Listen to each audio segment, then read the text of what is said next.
Hello everyone, and welcome back to my channel. Today, we're diving into a useful Excel function that you may not be familiar with, DATEDIF. This function is incredibly handy for calculating the difference between two dates in various units, like days, months, or years. Let's jump right in and explore how it works with a practical example. Before we begin, make sure you're subscribed to our channel and hit that notification bell so you never miss out on our helpful Excel tutorials. Now, let's get started.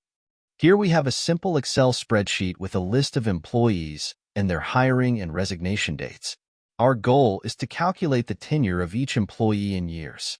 To do this, we'll use the DATEDIF function. Simply type equals DATEDIF, followed by the start date, comma, end date, comma, and the unit of measurement in double quotes. The unit of measurement specifies the unit of time you want to calculate the difference in. Here are your options.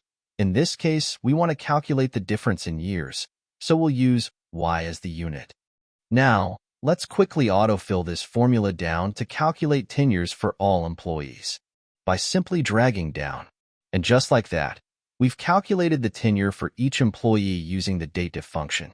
It's that easy. But wait, there's more.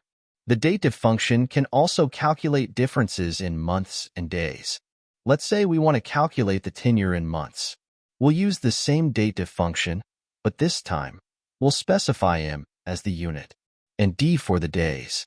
Now, when we press Enter, we get the tenure in months. And that's the DATEDIF function in action.